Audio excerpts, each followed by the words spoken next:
It was a romantic weekend, no different than many of the others the couple of 3 years had spent before. But this one would end in a way that 53-year-old John Asquith would never forget. It had a smell about it, and it just didn't make sense.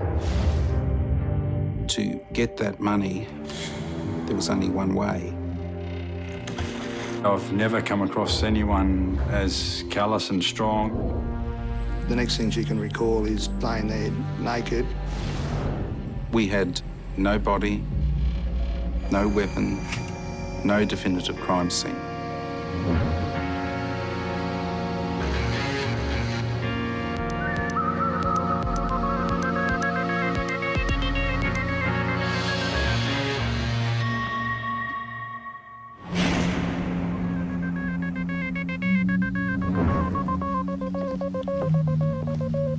Today, when you hear the word piracy, you think of unauthorised use of copyrighted material. In this case, detectives were looking for pirates in the bays around Brisbane. It was a curious start to an investigation, and one that would go deeper than the waters in which it began.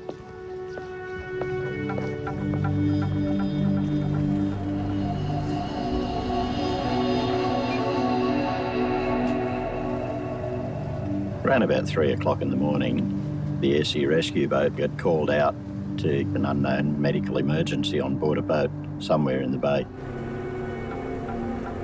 And it was pitch black.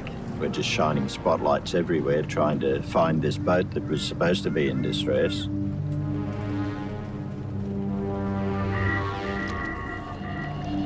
It took us about half an hour before we actually located it. The boat was in total darkness. There was no navigation lights whatsoever on the boat.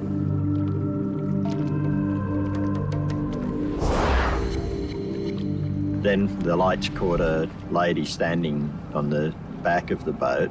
Hello, are you okay over there? The skipper called out to her and asked if she had a medical emergency on board. She replied yes. Hey, sweetie, what's been happening? I jumped over onto the Misty Blue and I asked her what had happened. She said someone must have boarded the boat and I must have been hit very hard and got knocked out from it. What's your name, darling? Patricia Byers. When I went down the steps into the cabin, I saw a man lying on the left-hand side on the bunk. There was quite a bit of blood around. The patient was fully conscious. I asked him what happened, and he said to me that someone had boarded the boat. He heard the female call out, and that's when he got a start, and he jumped up, and that's when he must have hit his head. Yeah, VKR, we've located Misty Blue. We have 2 injured persons on board, and we're about to take the vessel in tow. We'll be back at our base in approximately 15 minutes.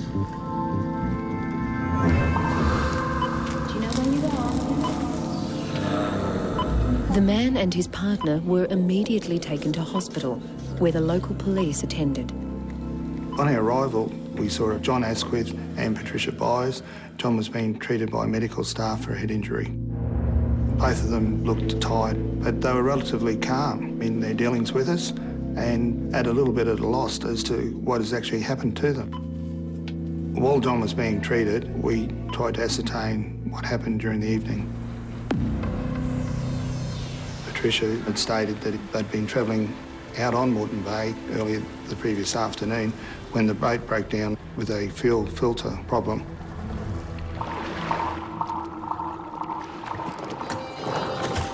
She decided that they'd anchor up in the channel and stay there the night. Looking good. It is. Almost as good as you. Oh, yeah.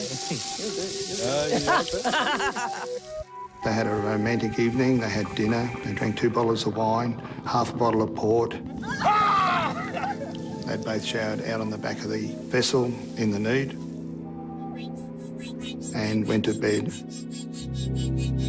Pat, wake up.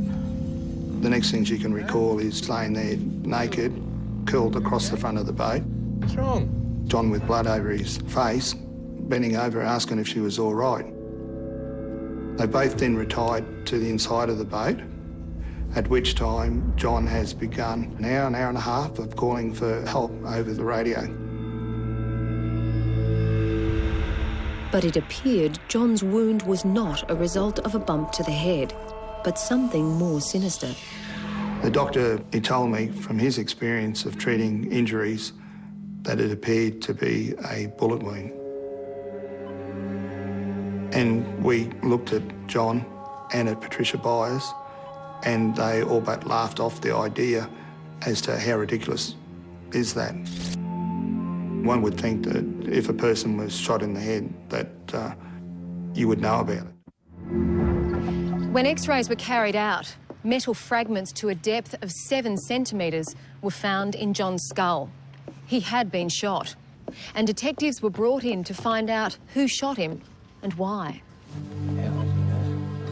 We then went to the PA hospital to speak with John and also to speak with Patricia in relation to what happened.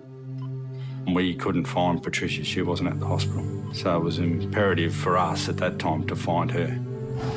There was 2 scenarios. People had either got on the boat and assaulted her and shot John, or there had only been the 2 of them on the boat. Somebody must have had a firearm on that boat. Now, whether it was Patricia or John or other people, that's what we were trying to establish. Police were looking for Patricia Byers, the only witness they had to what may have occurred on the Misty Blue. She wasn't at the hospital, where an X-ray had just confirmed her partner had been shot. Nor was she at home. Once we got to the house, there was no one there, and in the meantime, we'd been contacted by the hospital that Patricia had turned up to see John. We spoke with Patricia, asked her what had happened. She told us a story that pirates had come on board and attacked John. She told us that he'd been shot in the head, or the pirates had shot him in the head. However, Patricia Byers had never mentioned this when she first spoke to the police. Her lack of such an important detail was an immediate concern. She was asked, was there any firearms on the boat? And she said no. She was then asked, did she have any firearms? And she replied yes, that she had 2 firearms at home and there was also one at the business. And we asked her if she'd be prepared to come back to her house, let us search the house for firearms. She took us through the house, basically, and showed us where the air rifle was. She then gave us a .22 rifle which had a scope on it. She was quite helpful and didn't appear to be worried in any way about the consequences of taking her weapons from her. She used to operate a fishing trawler and she used to use the firearms to shoot sharks, and also she had some pet parrots on their property, and cats used to come and attack the parrots and she used to shoot at cats. She also took them to the business that she and John operated, where another weapon, a 10-gauge shotgun, was confiscated. After collecting the firearms with Patricia, we asked her was she prepared to come back to the police station to be interviewed on audio and video. She said no, but she would talk to us off tape. We asked her was she prepared to undergo a test on her hands to establish whether she had fired a firearm recently or to eliminate her. This was purely voluntary for her, and she was not compelled to undergo that test in any way, and she declined to undergo that test. She also said that she just wanted to get back and see John at the hospital, so we then took her back. Meanwhile, the Misty Blue had become a crime scene. We've gone inside the cabin of the boat. The left-hand side, the port side, was where John had been laying. We noticed in the V section between the 2 bunks, there was a quantity of dried blood in the floor well. And on the right-hand side, the starboard side, there was the blood splash pattern and also splashed up on the cushion.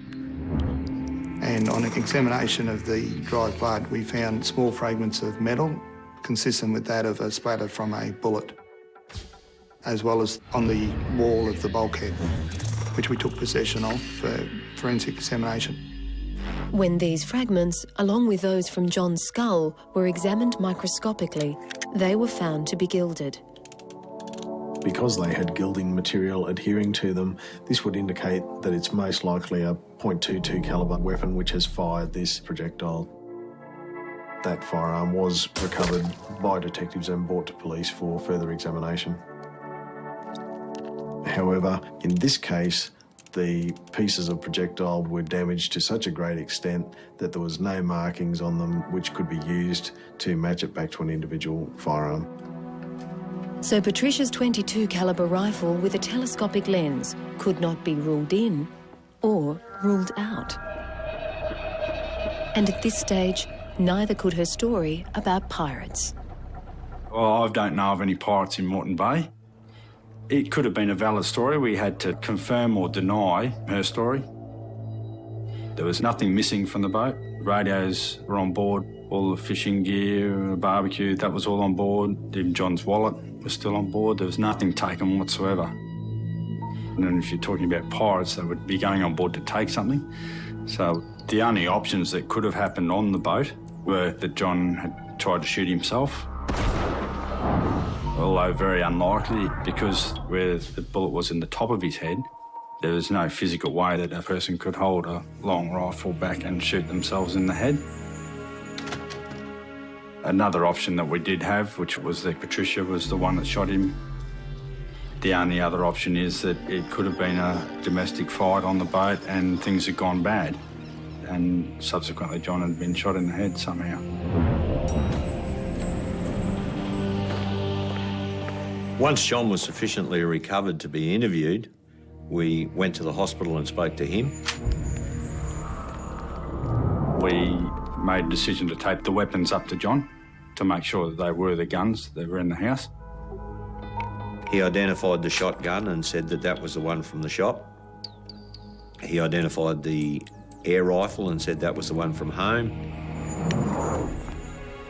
However, with the .22 rifle, he said he had never seen that before.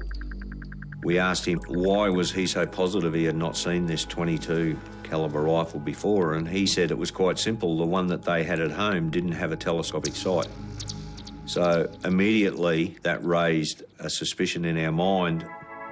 We suggested to John that maybe Patricia had shot him. He was totally aghast at that suggestion and said that no way in the world, that could never have happened. As far as he was concerned, they had a very good relationship and there was no problems whatsoever. He was of the opinion that somebody must have come on the boat and had assaulted both him and Patricia. John Asquith had most probably been shot by a .22 calibre weapon. Police had ruled out pirates and an attempted suicide. Suspicion was now with his partner, Patricia. One of the guns she had presented to police was a .22 calibre rifle. But it wasn't the calibre that had caused the concern, but the fact that John had not recognised the weapon.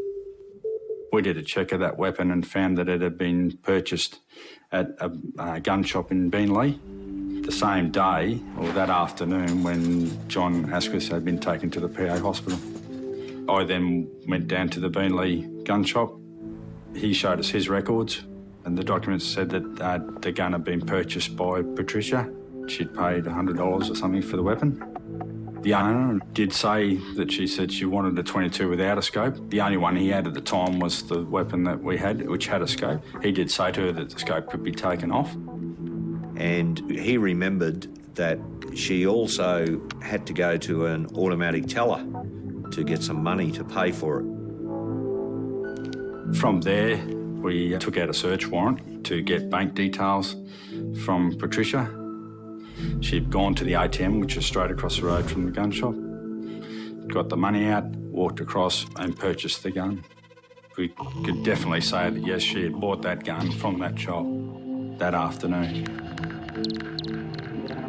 We knew then that's why she wasn't at the hospital to see John, because she was out buying a gun.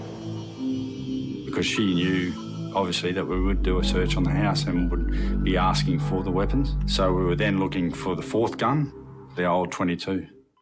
The blood-smeared half-cabin runabout was towed to Manly for a thorough police examination. The 53-year-old victim, John Asquith of Yatala, had been shot at point-blank range. A 46-year-old woman had also been on board. It's understood the pair had been drinking for some hours. The boat was supposedly broken down and moored in the channel.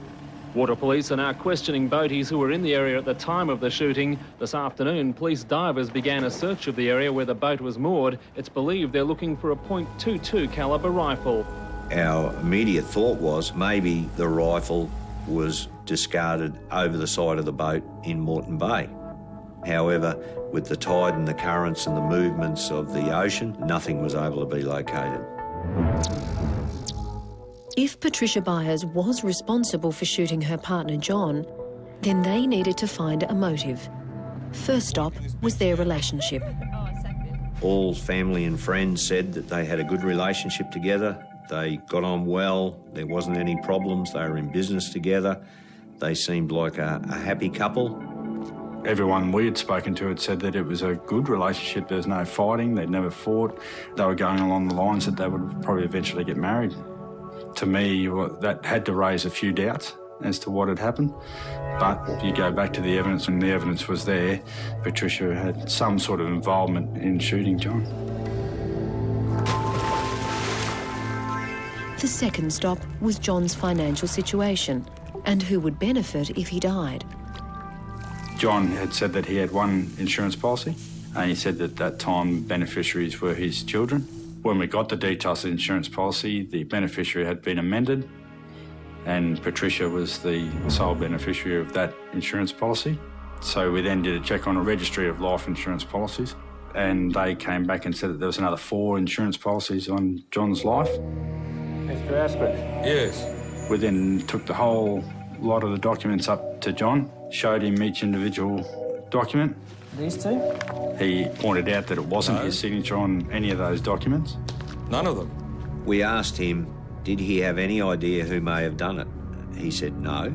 We asked him, would Patricia have done it? And he stated, no, there's no way in the world she would not have done that. The beneficiary for all 5 policies, totalling the amount of $275,000, was Patricia Byers.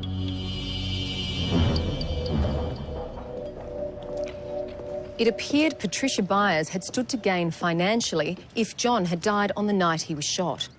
But in order to build a case against her, the detectives would firstly need to prove the documents were indeed forgeries.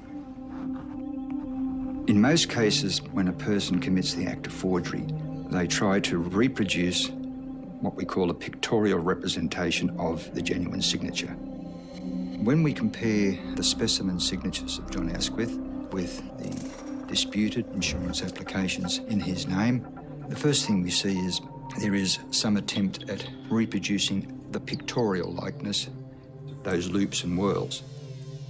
But what they've failed to do is to pay attention to the finite things that make up John Asquith's signature. That is, the fluency, the speed of writing, the complex formation of that particular signature, and the pressure of the pen on the paper.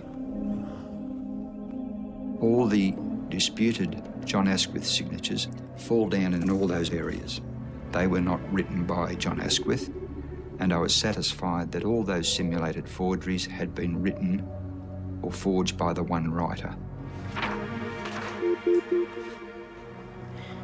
And police believed that person was Patricia Byers. Not only were all the life insurance documents sent to the one mailbox address owned by her, but when detectives looked at the records at a medical centre where a checkup was required for one of the life insurance policies, the evidence kept building. There was no booking at all for John Asquith. The only booking that was in there was for a Joan Asquith. She had a blood test taken and was given a certificate. And their carbon copy in their receipt book was also made out to a Joan Asquith. It didn't take an expert to see that the documents sent to the insurance company had been altered. So we compiled a photo board with a photo of Patricia, showed this to the receptionist, and the receptionist identified Patricia as the person who went to the surgery on that day. While the detectives mounted a case of attempted murder, John Asquith continued to deny Patricia's involvement. That was about to change. He'd gone to his own doctor, said he was feeling sick. The doctor did a urine test and they found that he had a large quantity of Valium in his system. The circumstantial evidence against Patricia Byers was mounting, but police still hadn't been able to find the missing .22 caliber rifle they believed she used to shoot her partner. My son Ashley was fishing and he noticed a rifle butt, or a stock of a rifle. It's an unusual thing to find by the river, of course. And we heard about the shooting on the boat. We read about it in the paper the next day and we saw it on the TV, on the news. Putting two and two together, perhaps it might have something to do with it. So we decided then to hand it in to the police. The finding of the butt was significant. It was the sawn down part of a .22 caliber rifle. But it was the fact that those who found it lived right next door to Patricia Byers that made it such an incredible find. Well, I thought if the rifle stock was found there, and if she had sawn the gun down, that she may have thrown the barrel part in the back of the creek as well. I then made arrangements with our police divers, hopefully to try and find the barrel. I wasn't holding any high hopes. You want to turn around and shot, move it out about. They were only in the water 40 minutes and one of the divers recovered a barrel of a .22 caliber rifle. I thought, fantastic, that was it. That's what we needed. The only other missing link to that part was the actual gun part itself. The barrel was examined and seemed to have been cut. If that same damage was present on the piece of barrel retained on the rifle, this may have damaged or broken up the projectile or caused it to start to deform as it's left the barrel, or it may break up as it strikes an object such as the skull of Mr. Asquith. I really think that that's the only thing that saved his life, was the fact that it shattered before it hit him in the head. Realistically, if she had cut the gun down with a hacksaw and done a straight cut, I don't think John would be here today. So I thought maybe she'd cut the thing down at the house. So I then took a search warrant out. When we got to the residence, there was a large work shed and a vice on the bench in the work shed. The area was quite clean. However, underneath the vice, there was what appeared to be wood shavings. Those shavings, along with the Winchester rifle butt, were taken to a timber specialist to see if the two were a match. Starting with the rifle butt piece, we made a razor cut on the end grain of the wood piece to determine whether it was a hardwood species or a softwood, and it turned out to be a hardwood. Then we loaded into a microtome, which is a sliding knife. And the knife allows us to cut very thin sections along the three planes that we need. We stain that with safranin, and that highlights all the wood structure. And we can place it onto a glass slide to enable us to look at the wood anatomy under a microscope. It's a bit like fingerprinting in a way. All species have a different arrangement of the anatomical features. So we're able to look under the microscope and then key those features into a computer database, and that'll give us the possible timber types. In this case, the wood turned out to be Betula species, which is a birch. It's a northern hemisphere hardwood. When the wood shavings were then compared, the result was what the police had hoped. We determined conclusively that the shavings were Betula or birch, the same timber type and timber species as the rifle butt. I think she cut the gun down at the home at Yatla and put it on the boat, had it there. She'd planned to go out that weekend. It was all going to happen on that weekend.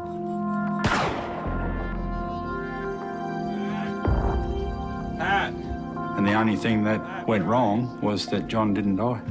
He just stayed alive, and I think that wrecked her whole plan.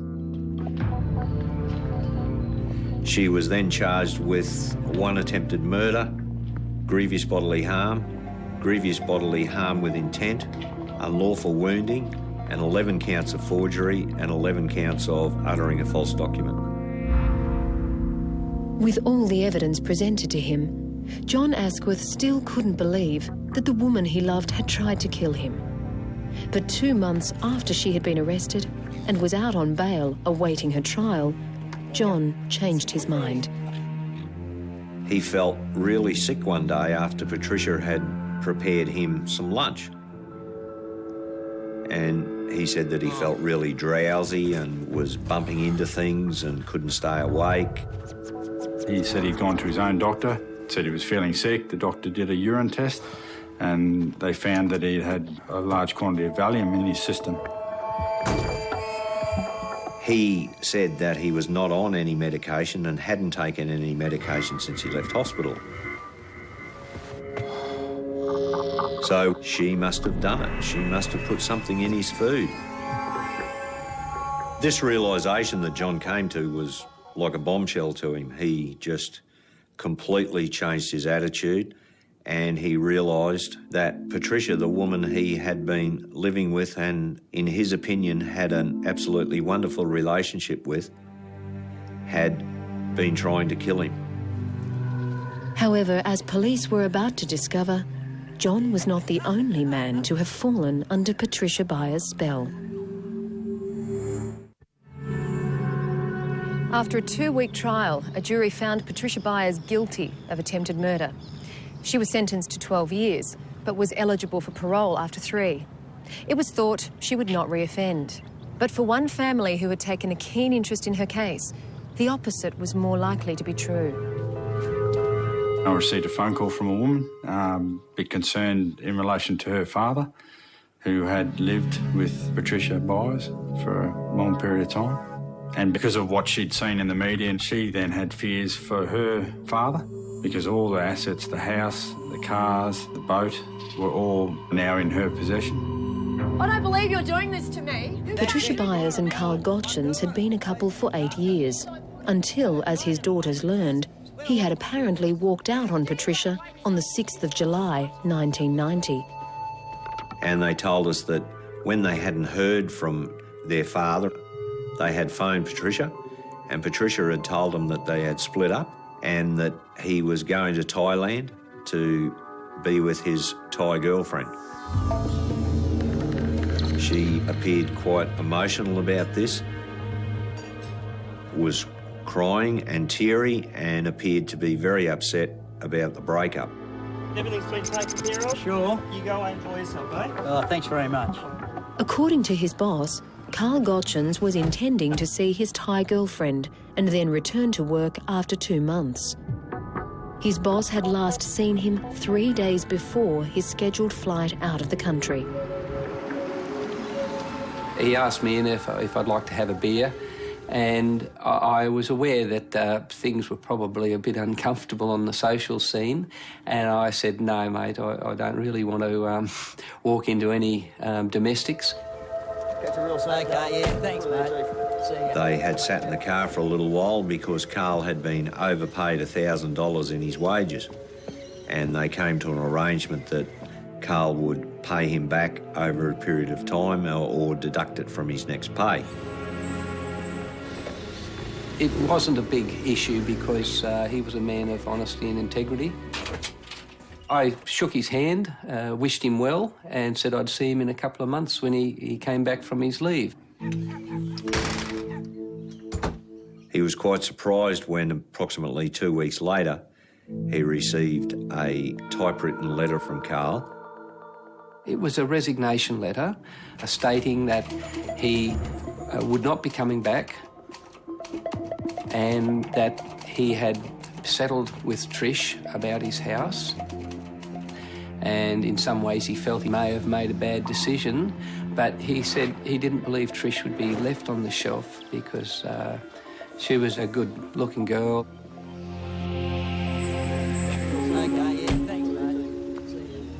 But there was no mention of the $1,000 Carl owed his employer. So his boss wrote back to him at the address Carl had requested all mail to go. His old place, now owned by Patricia. 3 months later, he received a cheque for the amount. At that point, I figured, well, all monies had been paid. Carl had made up his mind. We'd send his gear off, and that was the end of the matter. Our first step in trying to locate Mr. Gottgens was to try and confirm whether he had actually flown to Thailand on the date nominated. However, he never caught the plane. I contacted Thai Airways and I was told that the flight had been cancelled by a woman purporting to be Mrs. Gottgens. She cancelled the flight and requested a refund.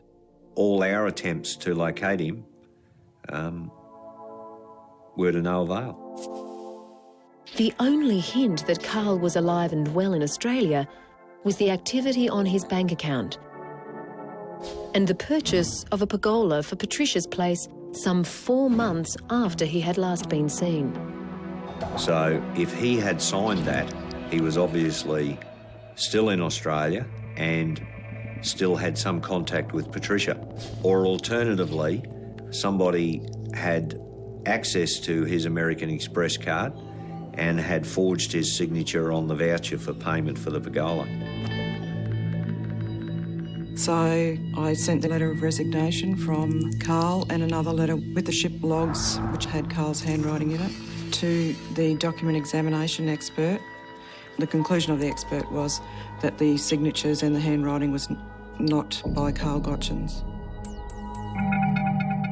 I also looked at what happened to Carl's assets, which included the house at Yatala, and found out that the house had been transferred to Patricia approximately 3 weeks after Carl had last been seen.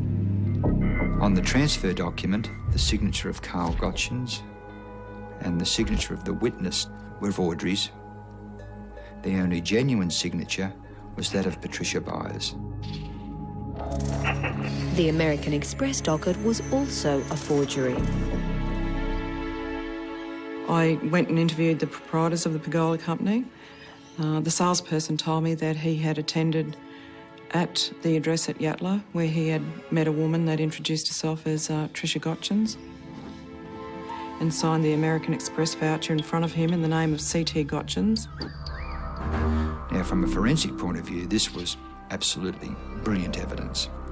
We could then use the signature that Patty Byers forged on the Amex transaction as a benchmark and compare that with all the other forged signatures that we had on all these documents and conclude that whoever signed the Amex voucher was the author of all the other forged signatures. Police had circumstantial evidence, but they had no body, no crime scene and no weapon.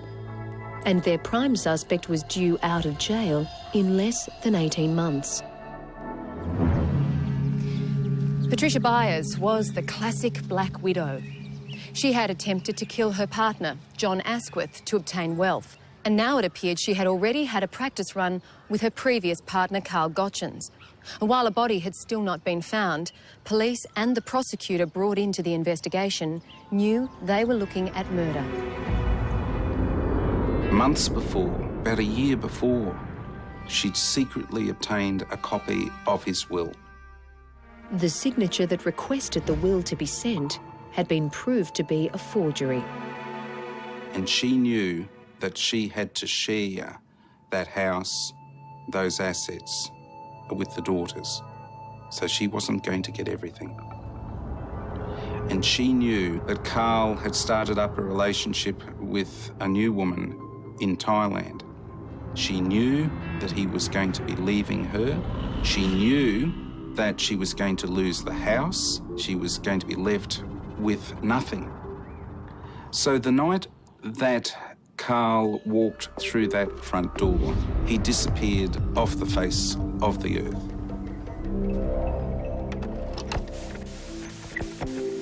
The next step was to ascertain if there was any forensic evidence at the house. By the time I did the search warrant, 6 years had passed since Carl had last been seen. And I found a diary relating to 1990. And on the 6th of July, there was an entry. Carl left, dropped him in the city. And on that same day, a new bed was delivered. The bed just seemed strange. Patricia had told John Asquith that Carl had left her and taken his bed with him, and it had a smell about it. I mean, if he was going to Bangkok, you wouldn't take your bed with you. If you were going to Darwin to then go off to Asia, it just didn't make sense. I was asked to focus on the main bedroom area, particularly to search for the presence of blood. We found a series of very small droplets on one of the walls. These ranged between 0.5 millimetre to 1 millimetre in size, and there was about 21 of these droplets. We performed presumptive screening testing of the stains for the presence of blood, and they all came up positive. We performed a luminol examination on the carpet of the room. This is another presumptive screening test for the presence of blood. The carpet was basically placed on top of the gyprock. There was no underlay underneath, which made it unusual in the fact that it was there in that sort of state.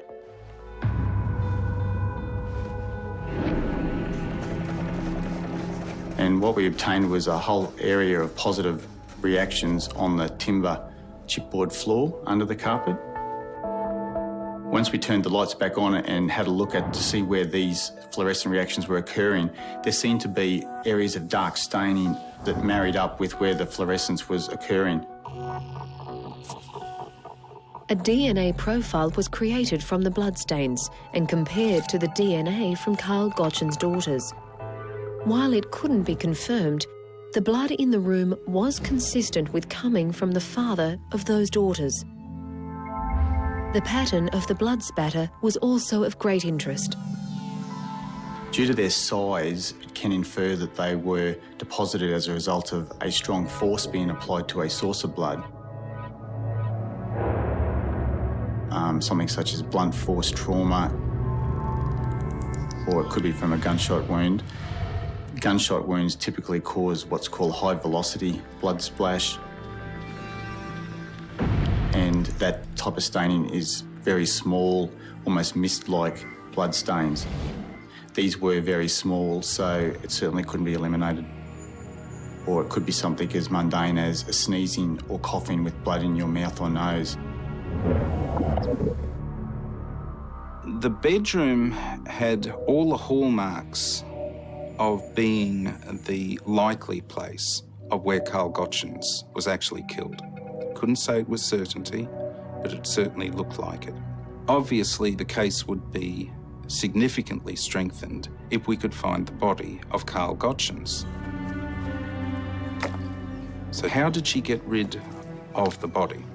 There were, at least to my mind, two options. She buried him nearby to where she killed him, which would mean that she buried his body somewhere in the yard.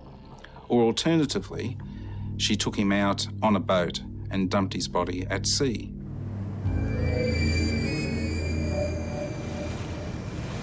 When John Asquith commenced his relationship with Patricia, the house at Yatala was still in the process of being finished.